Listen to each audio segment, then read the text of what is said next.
சின்ன மருமகள் அடுத்த வர எபிசோட் பார்த்தீங்க அப்படின்னா, இந்த தமிழ்ச்செல்விக்கும் சேதுபதிக்கும் டிவோர்ஸ் வாங்கலாம் அப்படின்னு சொல்லிட்டு கோர்ட்டுக்கு போகிறதுக்கு முன்னாடி எல்லாருமே பார்த்தீங்க அப்படின்னா, வக்கீலை வீட்டுக்கு வர சொல்லி பேசிகிட்டு இருப்பாங்க. வக்கீலுக்கு வந்து என்னென்ன பாயிண்ட்லாம் எடுத்து கொடுக்கலாம் அப்படின்னு சொல்லிட்டு பேசிகிட்டு இருக்கப்போ பார்த்தீங்க அப்படின்னா, இந்த தாமரையும் அவங்க அம்மாவும் சேர்ந்து இந்த மாதிரி அவள் ஒரு ரொம்ப மோசமானவ, என்னென்ன வீடியோலாம் பார்த்தீங்களா இல்லையா, காலேஜில் ரொம்பவே மோசமாக பண்ணிட்டு இருக்கா அப்படின்னு சொல்லிட்டு தமிழ்ச்செல்வியை பற்றி தப்பாக பேச ஆரம்பிப்பாங்க.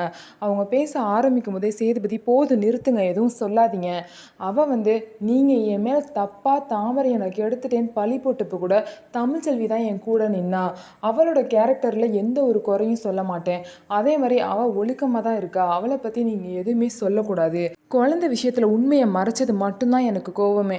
மற்றபடி அவள் மேலே எந்த ஒரு கோவமும் இல்லை. அவள் கேரக்டரை என்றைக்குமே நான் தப்பாக சொல்ல மாட்டேன்னு சொல்லிட்டு சேதுபதியும் சொல்கிறாங்க.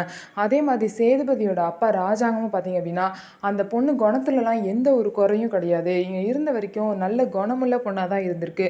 குழந்தை விஷயத்தில் தான் எனக்கும் கோவம். தேவையில்லாமல் தப்பு தப்பாக சொல்லாதீங்க அப்படின்னு சொல்லிட்டு தாமரையும் அவங்க அம்மாவையும் திட்டுறாங்க. இன்னொரு சைடு சேதுபதி வந்து வக்கீல் கிட்ட இந்த மாதிரி எனக்கு அவள் கூட வாழ விருப்பம் இல்லை அப்படிங்கிறத மட்டும் சொல்லுங்கள், மற்றபடி அவளோட கேரக்டர்லாம் நீங்கள் எந்த விதமாக தப்பாகவும் சொல்லக்கூடாது அப்படின்னு சொல்லிட்டு வக்கீல்கிட்டையும் சேதுபதி சொல்கிறாங்க.